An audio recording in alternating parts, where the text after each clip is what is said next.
Good morning. So ఇక్కడ first time వచ్చేవాళ్ళు ఎంతమంది ఉన్నారమ్మా? Right, okay, thank you. యూజువల్గా ఏంటంటే చెడు చాలా ఫాస్ట్గా స్ప్రెడ్ అవుతుంది. మంచి స్ప్రెడ్ చేయడానికి మనుషులు ఎవరు ఉండరు, ఎందుకంటే దానివల్ల లాభం ఏమి ఉండదు.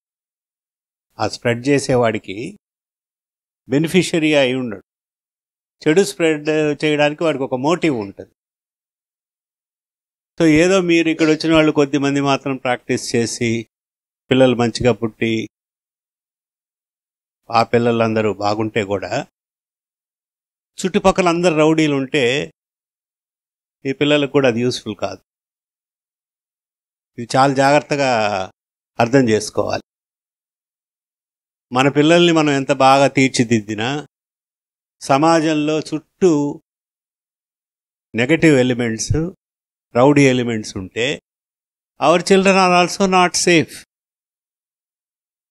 కాబట్టి సేఫ్టీ ఉండాలంటే ఏంటి? ఎక్కువ మంది మంచివాళ్ళుగా ఉండాలి, అట్లీస్ట్ రీజనబుల్ పర్సంటేజ్. అది కాన్షియస్గా మీరు చేయాలి. మీరందరూ మదర్స్ కాబట్టి స్వార్థంతోనే చేయాలి. ఒరే మన బిడ్డలు బాగుండాలంటే వేరే వాళ్ళందరూ బాగుంటేనే మన పిల్లలు బాగుంటారు. రేపు మీ పిల్లలకి 20 years వచ్చి బయట తిరిగేటప్పుడు సమాజంలో ఉండేవాళ్ళు సరిగ్గా లేరనుకోండి, మీరు కష్టపడి మోసి పెంచి ఇవన్నీ చేసి దానికి ఉపయోగం ఏమన్నా ఉంటుందా? అందువల్ల every mother should be conscious that majority of the mothers should have good children. అది సెల్ఫిష్ మోటివ్తోనే అనుకోండి. నా బిడ్డ బాగుండాలంటే సమాజంలో బాగుంటేనే నా బిడ్డ సేఫ్గా ఉంటుంది అనే స్వార్థంతోనే చేయండి, పర్వాలేదు, తప్పు కాదు. అది నా బిడ్డ బాగుంటే చాలు అనుకోవడమే తప్పు. ఎందుకంటే బాగా ఉండలేరు వాళ్ళు. ఇప్పుడు చుట్టుపక్కల అంతా చెత్త చెదారం ఉందనుకోండి, మనం కంఫర్టబుల్గా ఎట్లా పండుకోగలుగుతాం? అది చాలా కాన్షియస్గా చేయాలి. ఆ capability every mother has been given. అన్ఫార్చునేట్గా ఏంటంటే ఆ రియలైజేషన్ తక్కువ. ఇంకోటి ఏంటంటే ఇదే విషయాన్ని మేబీ 27-20 years బ్యాక్ నుంచి చెప్తున్నాం. బేబీతో బాండ్ కావడం చాలా ఇంపార్టెంట్. వాళ్ళ క్యారెక్టర్, పర్సనాలిటీ మౌల్డ్ చేయడం చాలా ఇంపార్టెంట్. అటువంటప్పుడే మనకు పుట్టే పిల్లలు మంచిగా ఉంటారు. ఫ్యామిలీకి ఉపయోగం, కమ్యూనిటీకి ఉపయోగం. చైల్డ్ యొక్క పర్సనాలిటీని మౌల్డ్ చేయడంలో during pregnancy the relationship between husband and wife influences the child. Mother ఎంత సెక్యూర్గా ఫీల్ అవుతుందో బేబీ అంత బెటర్గా ఉంటుంది. సో ఇన్ఫర్మేషన్ తెలుసుకోవడం అనేది కూడా కొన్నిసార్లు కష్టమే ఇక్కడ, కాబట్టి మేము చెప్తున్నాం. ఇన్ఫర్మేషన్ తెలుసుకొని ఉపయోగించుకోకుండా ఉంటే ఏం లాభం? కాబట్టి ఇన్ఫర్మేషన్ తెలుసుకోవడం వల్ల ఏం ఉపయోగం లేదు కదా. ఇన్ఫర్మేషన్ తెలుసుకున్న ఇన్ఫర్మేషన్ని ఎప్పుడైతే నువ్వు అమలు పరుస్తావో అప్పుడే జరుగుతుంది. సో నీకు ఇది మంచిది అని చెప్పినా అది నాకు మంచిదా కాదా ఆలోచించే టైము, ఓపిక కూడా లేని పరిస్థితిలో ఉంది సమాజం. Pregnancy is more concerned about going to A hospital, getting test done, blood ultrasound, ఇంకా డయట్ అన్నీ ఎలాగో చెప్తారు, లేకపోతే ఇంట్లో వాళ్ళు చెప్తారు. అది ఫాలో అయ్యి ఇంకా అప్పటి నుంచి మన మనసు, ఆలోచనలు అంతా ఎక్కడుంటాయి? నాకు డెలివరీ ఎలా అవుతుంది? నార్మల్ అవుతుందా, సీజర్ అవుతుందా? లేకపోతే మన పక్కింటి వాళ్ళు ఏదైనా ఇన్ఫర్మేషన్ చెప్తే ఆ డెలివరీ అప్పుడు ఇట్లా అయింది, లేకపోతే ఈ మంత్లో ఇట్లా అయిందంటే దాని గురించి ఎక్కువ తెలుసుకోవడం, దాని గురించి ఎక్కువ బాధపడటం. దేవుడు మనకు ఆలోచించే శక్తి ఇచ్చాడు. దాన్ని AK-47 మనకే మనం పెట్టుకొని ఫైర్ చేసుకుంటున్నట్టు ఆ ఆలోచించే శక్తిని మనం యూజ్ చేసుకుంటాం. అంటే this is what my observations are. చాలా సందర్భాల్లో వీడియోలు చూశారంటే కొందరు చూశారంటారు, కొందరు ఎక్కువ మంది ఏదో దాంట్లో హస్బెండ్స్ ఎక్కువ అంతా టైం లేదు కాబట్టి నేను చూడటం లేదు, టైం లేదు కాబట్టి సక్సెసివ్గా అదే టైం లేదు కాబట్టి మనం సంపాదించడానికి ఏదన్నా అవకాశం వస్తే వదిలేస్తామా? ఏ ప్రొఫెషన్లో ఉంటే కూడా. మీరు ఒక ప్రొఫెషన్లో ఉన్నారు, మీరు కాంట్రాక్టరో సమ్ ప్రొఫెషన్లో ఉన్నారు, మీకు టైం లేదు, చాలా టైట్గా ఉంది, ఇంకో వర్క్ వచ్చింది, అది ఒక 50 లక్షల కోటి రూపాయలు అంటే వదిలేస్తారా టైం లేదని? I don't think. ఇది ఎలా చేయాలి ఎవరైనా పెట్టి చేయించాలనా ఆలోచించినప్పుడు మన కుటుంబము, నా భార్య, నా బిడ్డ అనే ఆలోచన ఉన్నప్పుడు ఎంతవరకు నేను ఇవ్వగలను అని ఆలోచించాల్సిన ఆవశ్యకత 100% ఉంది. సో ఒకసారి మేము 1985లో టెహరాన్, ఇరాన్కి పోయినప్పుడు జాబ్ కోసం నాతో పాటు చాలామంది డాక్టర్స్ కూడా మోస్ట్లీ ఫ్రమ్ హైదరాబాద్ ఉన్నారు.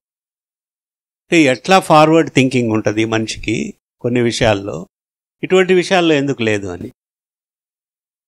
అక్కడ దిగి మా ఫ్రెండ్ ఒక ఆయన సీనియర్ వచ్చి మమ్మల్ని రిసీవ్ చేసుకున్నాడు, గెస్ట్ హౌస్ తీసుకెళ్ళాడు. తీసుకెళ్ళి అక్కడ బ్యాగులు పెట్టామో లేదో ఇమీడియట్గా ఈ హైదరాబాద్ బ్యాచ్ వెళ్ళిపోయి ఇండియాకు ఫోన్లు చేసేసి, అప్పుడు సెల్ ఫోన్లు లేవు 1985లో. స్టన్ అయిపోయా. ఏంద్రా ఈరోజు టెహరాన్లో దిగారు, దిగిన ప్లేస్ నుంచి ఎక్కడ టెలిఫోన్ బూత్ ఉంది, ఎట్లా పోయారు, ఎట్లా పట్టుకున్నారంటే వాళ్ళు వాళ్ళ సీనియర్స్ దగ్గర నుంచి మొత్తం ఇరాన్ మ్యాపులు తీశారు. టెహరాన్ దిగిన వెంటనే ఎక్కడ ఏ ప్లేస్ ఉంది, ఎక్కడ ఏ హోటల్స్ ఉన్నాయి, ఎక్కడ టెలికమ్యూనికేషన్ ఫెసిలిటీస్ ఉన్నాయి, అదర్ ప్రావిన్సెస్లో మనల్ని ఎక్కడైనా పోస్ట్ చేస్తే ఎక్కడ బెటరు, వాళ్ళతో డిస్కస్ చేయడం, ఫిజికల్గా చూడడం. అంటే మనిషి కావాలనుకున్నప్పుడు అంత ఫార్వర్డ్గా థింక్ చేస్తాడు. సో మనకి బాగా చదివిన వాళ్ళు, బాగా వీడియోస్ చూసిన వాళ్ళు, బెనిఫిట్ అయిన వాళ్ళు కనిపిస్తుంటారు వీడియోలు. చేయని వాళ్ళు ఎట్లా కనిపిస్తారు? కనిపించరు. కాబట్టి ఇంకొక విషయం కూడా,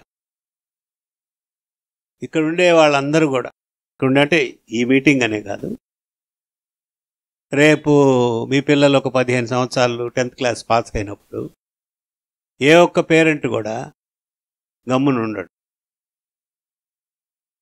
దేశమంతా తిరుగుతాడు. ఇంటర్మీడియట్లో ఏ కోర్సు బెస్ట్, ఏ కాలేజ్ బెస్ట్, డొనేషన్ ఎంత కట్టైనా నాకు పర్వాలేదు, ఇంటర్మీడియట్ అయిపోయిన తర్వాత IITలో సీట్ రావాలంటే 10 లక్షలు కాదు 20 లక్షలైనా నేను కట్టి ఎక్కడ దేశంలో ఎక్కడుందని తిరుగుతారు. అది మంచిదే. పేరెంట్స్గా వాళ్ళ చిల్డ్రన్ మీద కన్సర్న్ ఉండడం మంచిదే.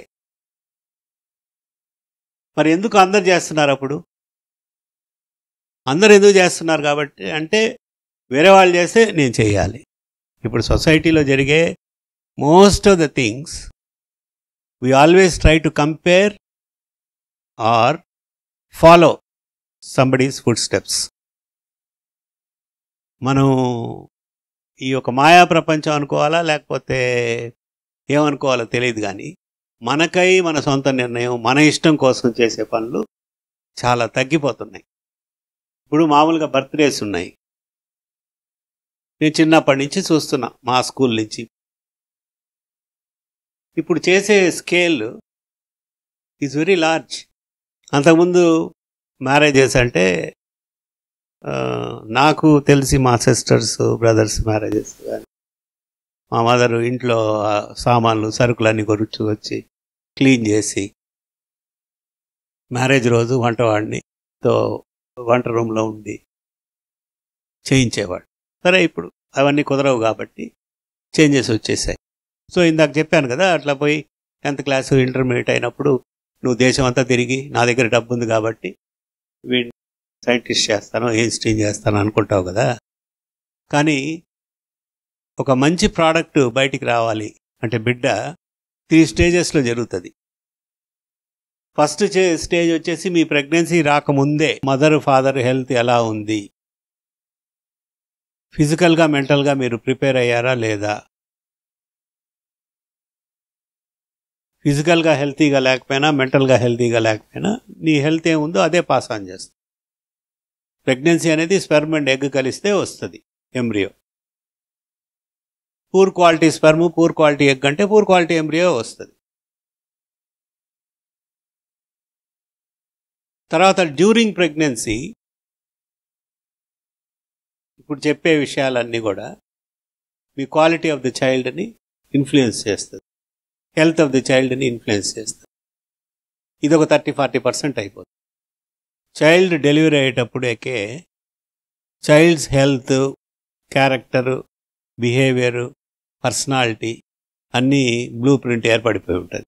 నువ్వు ఒక నాసి రకం ప్రోడక్ట్ని తయారు చేసి తర్వాత దాన్ని నేను నెట్టాలంటే అది అవుతుందా? ఎప్పుడు తీసుకోవాలి ఒక ప్రోడక్ట్ మంచిగా తయారు కావాలి అని అంటే రా మెటీరియల్ బాగుండాలి. గ్రోత్ అండ్ డెవలప్మెంట్ అప్పుడు నువ్వు కేర్ తీసుకోవాలి. ప్రెగ్నెన్సీ ముందు పెళ్ళైన తర్వాత ఏదో న్యాచురల్గా ప్రెగ్నెన్సీ వస్తుంది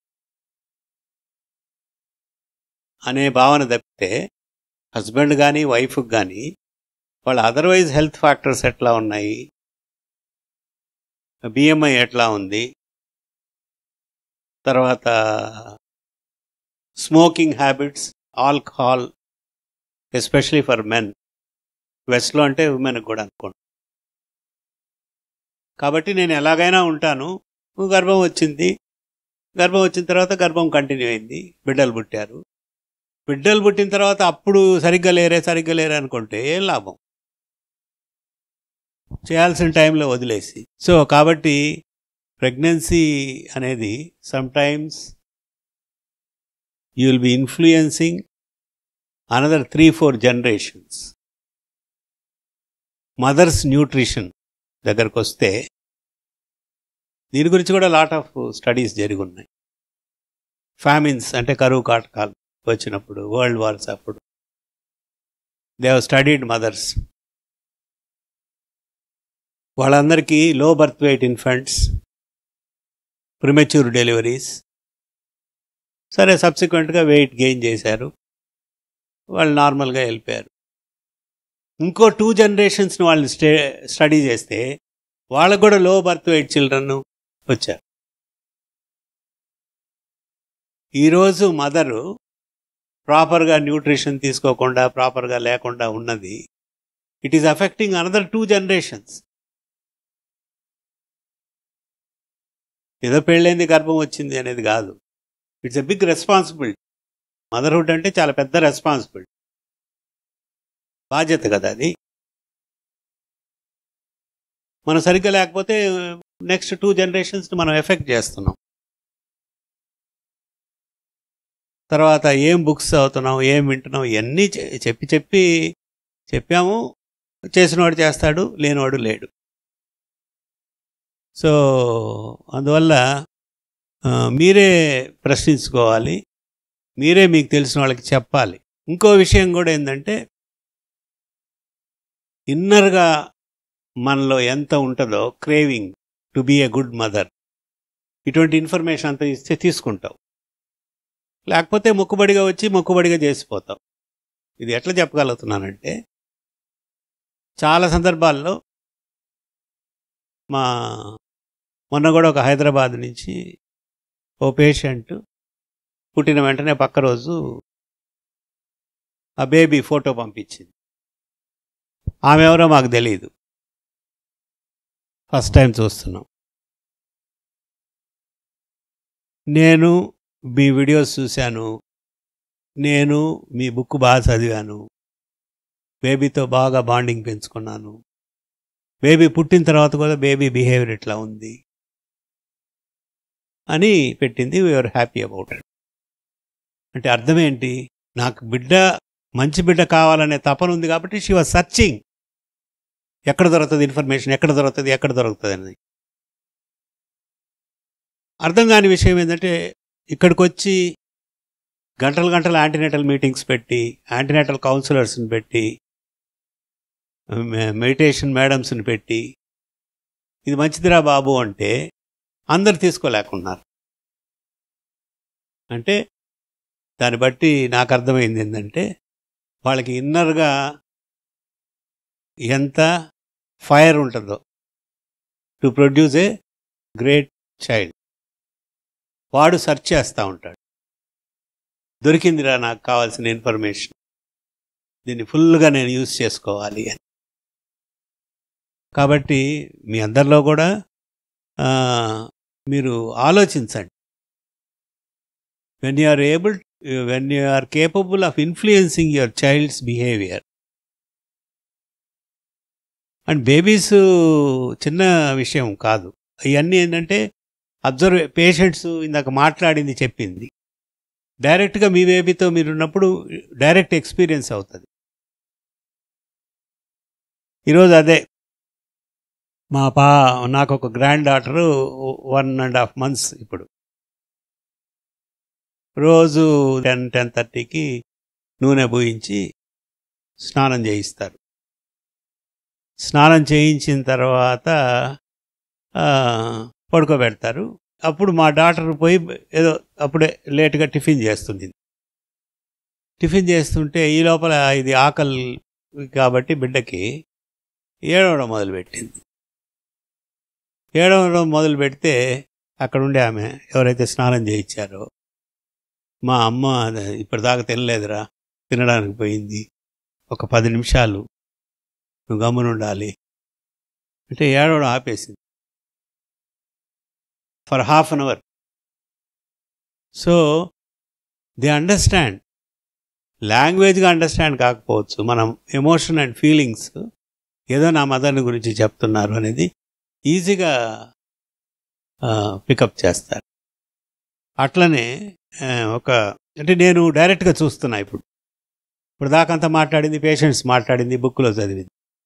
డైరెక్ట్గా స్మాల్ చైల్డ్ని నేను చూస్తున్నప్పుడు అబ్బా ఇంత ఉంటుందా అని. దానికి స్నానం చేయించేటప్పుడు పండుకోబెట్టి స్నానం చేయిస్తారు. ఒక స్టేజ్లో కూర్చోబెట్టి తల మీద నీళ్లు పోస్తారు. కూర్చోబెడితే దానికి ఇష్టం ఉండదు. సో సరే అని ఎక్కువ సార్లు పడుకోబెట్టే స్నానం చేసాను. ఒకరోజు లాస్ట్ వీక్లో ఎప్పుడో కూర్చోబెట్టి కొద్దిగా చేయిస్తే పెద్దగా ఏడ్చింది, చాలాసేపు ఏడ్చిన తర్వాత సరే సముదాయించి యూజువల్గా స్నానం చేయించిన తర్వాత వచ్చినాక ఒక 5 minutes అట్లా సెటిల్ డౌన్ అయిన తర్వాత వాళ్ళ అమ్మ దగ్గర పాలు తీసుకున్నాం. అది ఏడ్చి వచ్చిన తర్వాత ఎంతసేపు అడిగినా పాలు తాగలే. హాఫ్ an hour గమ్మున నిద్రపోయి ఆ తర్వాత లేచి తాగి. Children are so sensitive. నాకు ఇష్టం లేని పని చేశారు అనే కోపాన్ని వాళ్ళు నోరు లేకపోయినా ఎక్స్ప్రెస్ చేయగలిగి. సో మీ కడుపులో బేబీ ఉంటే కూడా మీరు అబ్జర్వ్ చేయగలుగుతారు మీ ఆలోచనలకి బేబీ ఎలా రియాక్ట్ అవుతుంది. అందువల్ల ఏంటంటే అల్టిమేట్గా ఎందుకు ఇది అన్నీ చేస్తున్నాము, ఎంత చేసినా ఎక్కడ ఉన్నావురా నాయన అంటే అక్కడే ఉన్నామే అనుకున్న ఒక ఫెయింట్ హోప్. కనీసం దేశం అంతా అందరూ తెలుసుకుంటే, వాళ్ళకి మంచి పిల్లలు ఉంటే ఆ ఫ్యామిలీస్ బాగుపడతాయి, దేశం బాగుపడుతుంది. అది మీ చేతుల్లోనే ఉంది. తర్వాత ఒక వీడియో చూపిస్తాను, దాని తర్వాత దాని గురించి మాట్లాడు. Drawing a crowd takes time and effort, so animators generally avoid it, but not Miyazaki.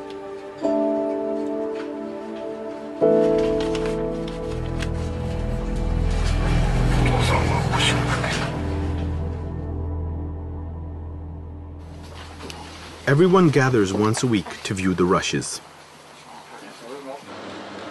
This allows Miyazaki to check the completed shots with his own eyes.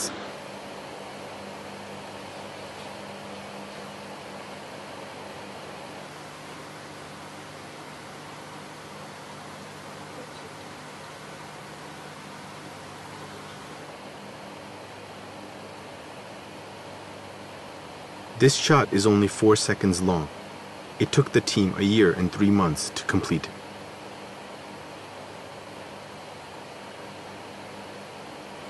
So మీరు చూశారు కదా, అది యానిమేటెడ్ ఫిగర్స్ డ్రాయింగ్ వేసి దాన్ని ఒక picture లాగా తీశారు. ఆ చూపించిన షాట్ 4 సెకండ్స్. ఆ డ్రాయింగ్లో వేసి దాన్ని కంప్లీట్ చేయడానికి 1 year and 3 months పట్టింది.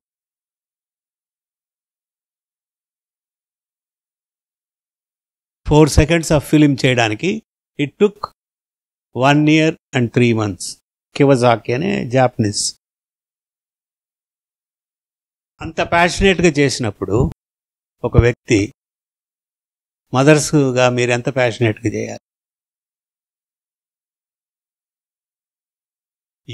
You are literally bringing one more life onto this earth.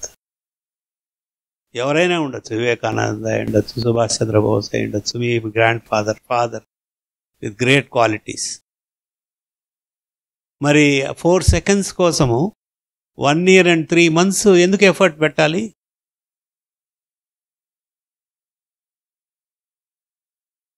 అది చేయకపోతే ఏమన్నా అడిగారా? యానిమేషన్ అంటే మామూలు యానిమేషన్, 2-3 క్యారెక్టర్స్ పెట్టి చేయొచ్చు. అక్కడ ఒక గుంపు బస్సు పోతున్నట్టు అంతమందిని డ్రా చేసి దాని యానిమేటెడ్ కార్టూన్, యానిమేటెడ్ ఫిలిం లాగా తీయాల్సిన అవసరం ఏముంది? అంటే తనకి ఏదైతే ఇష్టమో, దేన్నైతే మాస్టర్ చేయాలనుకున్నాడో దానికోసం అతను ఏదైనా చేయడానికి ప్రిపేర్డ్. ఆ 4 seconds ఆఫ్ దట్ ఫిలిం రావడానికి 1 year and 3 months ఎంతమంది వర్క్ చేసి ఉండదు? ఎవ్రీ వీక్ మళ్ళీ మేము స్క్రీన్ మీద వేసి చూసుకుంటాం ఎంతవరకు ప్రోగ్రెస్ అయ్యాం. సో అటువంటి వాళ్ళని చూసి మన మదర్స్ అందరి ఏం ఆలోచన పడాలి? వండర్ఫుల్ ఆపర్చునిటీ తక్కువ మందికే వస్తుంది. ఆపర్చునిటీ వచ్చినప్పుడు ఎట్లా యూటిలైజ్ చేసుకుంటున్నారు అనేది మీ ఆలోచన, మీ సమర్థత, మీ ఓపిక అనేది. ఇదేదో బయట నుంచి చెప్పి జరిగేది కాదు, ఇంటర్నల్గా మీలో నుంచి పుట్టాలి. నాకు ఒక మంచి బిడ్డ కావాలంటే నేను ఏం చేయాలి అని ఆలోచిస్తూ ఉంటే మీరు అయ్యే అట్రాక్ట్ చేస్తారు, ఆ ఇన్ఫర్మేషనే తెలుసుకుంటారు, అవే చేస్తారు. అందువల్ల నేను ఈ 25 years 35 yearsలో చూసిన దాన్ని మీతో ఎందుకు షేర్ చేసుకుంటున్నారంటే, at least from now onwards you start thinking what is good for you. నాకు ఏది మంచిది అని ఆలోచించడం మొదలు పెట్టడం. తర్వాత ఎవరైనా ఏదైనా చెప్పినప్పుడు ఇది ఎందుకు చెప్పారు, దీనివల్ల ఉపయోగం ఏంటి అని వాళ్ళతో అడిగి తెలుసుకోవడం, దాన్ని ఉపయోగించుకోవడం అనేది మీ ప్రధాన కర్తవ్యం. ఎంతసేపటికి ఎవడో ఒకటి చేశాడు కాబట్టి దాన్ని కాపీ చేసుకుంటూ పోయేదంటే మన లైఫ్ అంతా అట్లనే ఉంది. మన చాలా విషయాలు మిస్ అయిపోతాయి. ఇంకొక ఎక్స్ట్రీమ్ ఎండ్ ఉంది. వీళ్ళలోనే వీడియోస్ చాలా ఉన్నాయి. ఒక శ్రీదేవి అనేమో మాట్లాడారు, ఆమె ఎక్స్ట్రాడినరీగా చేశారు. వాళ్ళ చైల్డ్ డెవలప్మెంట్ గురించి కూడా ఇప్పటిదాకా కూడా అమ్మాయికి 7-8 years 10 years లోపల అప్పుడు చెప్తా ఉంటారు ఏదో మాటల్లో. ఎట్లా ఉంది ఆ ప్రెగ్నెన్సీ, అప్పుడు ఎలా అనుకునింది, ఇప్పుడు బిడ్డ ఎట్లుంది, ఎటువంటి క్వాలిటీస్ ఎగ్జిబిట్ చేస్తుంది. ఇంకొక ఆమె కూడా, I don't remember her name, Shweta. ఎప్పుడైనా ఆ వీడియో మళ్ళీ ఎప్పుడైనా నేను చూసినప్పుడు ఆ మనసులో నుంచి వచ్చిన మాటలు, ఆ పవరు ప్రాక్టీస్ చేసినోడికే తెలుస్తుంది. సో వాళ్ళ కొడుకుని గురించి చెప్తా, ఎవ్రీడే మెడిటేషన్కి వాళ్ళ ఫాదరు మదరు టీవీ ఎదురుగా కూర్చుంటే వాడు ఏజ్ కూడా 1 year, వాడు కూడా గమ్మున కూర్చుంటాడు ఫర్ 45 minutes. తర్వాత వాడికి ఇంక్విజిటివ్గా ఉండాలి, ఎక్కువ ఆలోచించాలి, ఇవన్నీ నేను అనుకున్నాను, మంచి లీడర్గా ఉండాలి అని. వాడు ముందుకు పాకేవాడు అంట, తర్వాత కొన్ని రోజులు వెనక్కి పాకేవాడు, కొన్నిసార్లు సైడ్కి పాకేవాడు, ఇటు పోవడం అటు పోవడం. మదర్ ఏమనుకుంది అదే. తర్వాత తలుపు ఎవరైనా తట్టితే వీళ్ళు తెరుస్తారు, అంతే కదా. వీడు పోయి వీడింటి తలుపే లోపల నుంచి తట్టేవాడు, thinking that somebody will open from outside. అది ఎప్పటి నుంచి ట్రైనింగ్? ఆ మదర్ ముందు నుంచే అనుకునింది ఇంక్విజిటివ్గా ఉండాలి, తెలుసుకోవాలి. తర్వాత ఏసీ రిమోటు, టీవీ రిమోటు ఆ రెండు తీసుకొని ఒకదానికొకటి మార్చి చూడటం, ఇది చేస్తే పని చేస్తుందా, ఇది చేస్తే పని చేస్తుందా లేదా. వాళ్ళ ఇంట్లో అయిపోయిన తర్వాత పక్కింటికి పోయి ఈ రిమోట్తో దాన్ని ఆపరేట్ చేయడానికి ట్రై చేయటం. కాబట్టి మదర్స్ పొటెన్షియల్ ఎంత ఉంటుందంటే మనం అన్ఇమాజినబుల్. కానీ మదర్కి ఆ స్ట్రాంగ్ ఇంటెన్షన్, సంకల్పం ఉండాలి, ఆ ఇమాజినేషన్ ఉండాలి, నా బిడ్డ ఇట్లానే ఉండాలి. ఇట్లా కాకుండా డైలీ మీరు ఎట్లా లైఫ్ స్పెండ్ చేస్తారని అడుగుతాను నేను కొందరు. సార్ వంట చేస్తాం, సరే ఎన్ని గంటలకు అయిపోతుంది, 11 or 12, తర్వాత ఏం చేస్తారు, తర్వాత టీవీ చూస్తాం సార్ కొద్దిసేపు, తర్వాత cell phone. So what type of information your child and you are connected. మీ బిడ్డ మీరు కనెక్టెడ్ ప్రెగ్నెన్సీలో. బయట ప్రపంచాన్ని మీ బిడ్డ మీ ద్వారా చూస్తూ ఉంది. మీరేం చూస్తున్నారు, ఏం వింటున్నారు, మీ సెన్స్ ఆర్గన్స్ ద్వారా బేబీకి పోతాయి. So you have to be very careful. మనం ఏం చూస్తున్నాం, ఏం వింటున్నాం, ఎలా ఉంటున్నాము, ఏం కావాలనుకుంటున్నాం, ఎటువంటి ఆలోచనలో ఉండాలి అనేది. సో ఆ కాన్షియస్నెస్ ఎంతమందిలో ఉంది? ఇదే ఫోరం నుంచి ఎన్నోసార్లు మాట్లాడున్నాం. You have to be careful about what you read, what you think, what you see, what you hear. అన్ని మంచి విషయాలే లోపలికి పంపించండి, మంచి విషయాలే లోపలికి పంపించండి అని అందరికీ చెప్తూనే ఉంటాం. కానీ ఏంటంటే ఆల్రెడీ మనకి హ్యాబిట్స్ ఫామ్ అయిపోయి ఉంటాయి. మనం మదర్ అయిపోయేటప్పటికే మనం మార్నింగ్ ఎన్ని గంటలకు లేస్తాము, ఎలా ఉంటాము, ఈవెన్ స్లీపింగ్ హ్యాబిట్స్ కూడా మదర్ ఎట్లా ఉంటుందో బేబీ అట్లా కాపీ చేస్తుంది. ఎర్లీగా నిద్రలేసే మదర్స్కి children they wake up in the morning. Rhythm develop అయిపోయి ఉంటుంది. సో కాబట్టి తర్వాత పెరిగేది కూడా చిల్డ్రన్ మిమ్మల్ని చూసే పెరుగుతారు, మిమ్మల్ని చూసి కాపీ కొట్టి పెరుగుతారు. తర్వాత వాళ్ళు బాగయ్యారు బాగాలేదు అనేది మనదే బాధ్యత. మనం ఎలా ఉన్నామో వాళ్ళు అలా ఉంటారు. సో కాబట్టి మంచి పిల్లలు కలగాలి అని అంటే ఇక్కడికి వచ్చినప్పుడు ఏమేమి చెప్తారో అవన్నీ మీరు చెయ్యండి, ఆలోచించండి. ఇవన్నీ ఎందుకు చెప్తున్నారు, మన మంచి కోసం అంటే మనం ఎట్లా ఉపయోగించుకోవాలి అని. అది చేసినప్పుడు మీరు పర్సనల్గా మీ ఫ్యామిలీ మీరు బెనిఫిట్ అవుతారు, కమ్యూనిటీ బెనిఫిట్ అవుతుంది. తర్వాత దీంట్లో ఇన్వాల్వ్ అయిన మాకందరికి కూడా హ్యాపీనెస్ ఉంటుంది. Thank you.